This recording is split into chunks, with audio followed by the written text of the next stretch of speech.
नमस्कार मित्रों, साल 1827 की बात है। जेम्स लुइस एक ब्रिटिश ईस्ट इंडिया कंपनी में भर्ती हुए सोल्जर एक दिन अपनी कंपनी के कारनामों से तंग होकर छुपके से आर्मी छोड़कर भाग जाते हैं।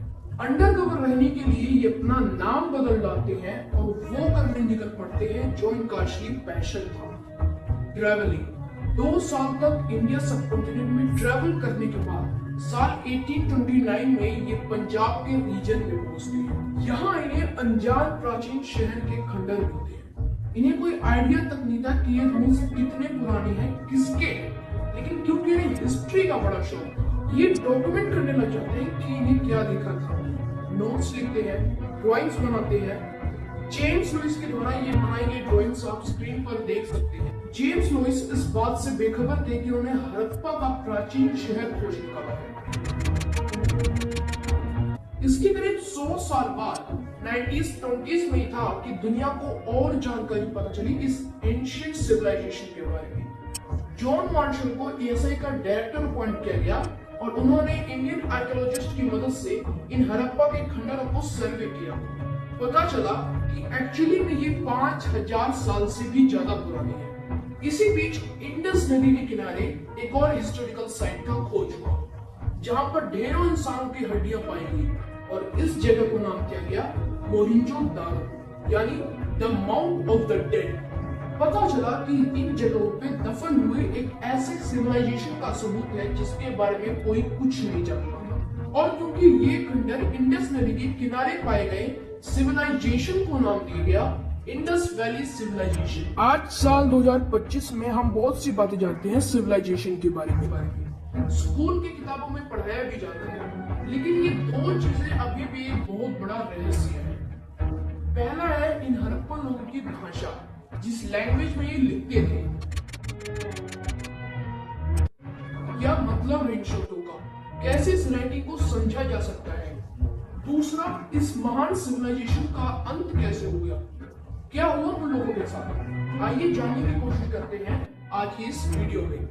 एक ऐसा शहर जो कि हजारों साल पहले जमीन के नीचे दफन हो चुका है और अब पुरातत्व खुदाई में एक के बाद एक काफी ऐतिहासिक जो तथ्य है वो सामने निकल आ रहे हैं। In this civilization, try to understand the Indus Valley civilization that existed 2000 years ago.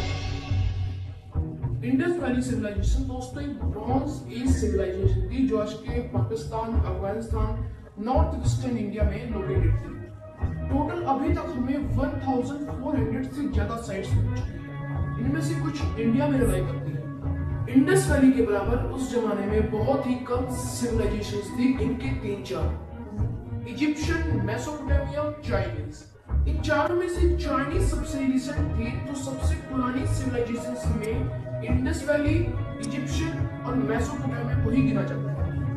Commonly माना जाता है कि मेसोपोटामिया ओल्डेस्ट सिविलाइजेशन है इंसानों की, लेकिन बाद में 2016 में आईआईटी खड़गपुर और एएसआई ने स्टडी के लिए आर्कियोलॉजिकल डेटिंग टेक्निक्स का इस्तेमाल किया था, जिसके बाद उन्होंने कहा कि इंडस वैली 8000 साल पुरानी हो सकती है।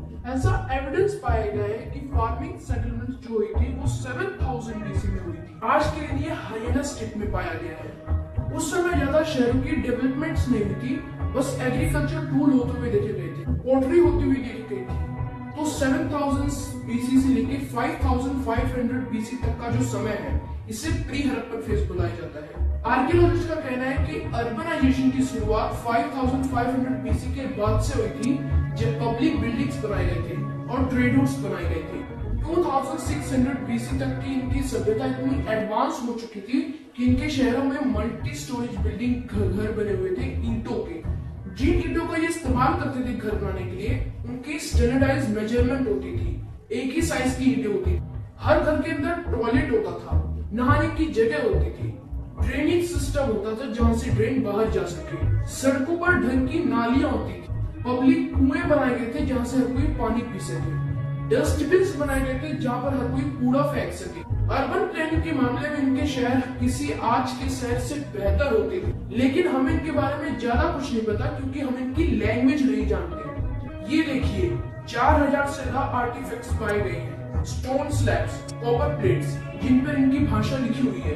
कोई हड़प्पा में पाया गया तो कोई मोहनजोदाड़ो में। अच्छा, लैंग्वेज से हटकर हम इनके शहरों की बात करें तो वहां भी एक इंटरेस्टिंग पैटर्न देखने को मिलता है। जितने भी शहर पाए गए हैं उन सभी में एक सिमिलर पैटर्न देखने को मिला। हर शहर के दो बड़े हिस्से, एक लोअर माउंट जिसे बनाया गया है, इसके चारों तरफ बाउंड्री वॉल है, और दूसरा इस एरिया के अंदर बना एक किला जो थोड़ा ऊपर उठ के बना है। और अब आते हैं हम सबसे बड़ी मिस्ट्री पर कि आखिर ये सभ्यता का अंत कैसे हुआ। आर्कियोलॉजिकल रिकॉर्ड्स हमें बताते हैं कि 900 BC और 1300 BC के बीच में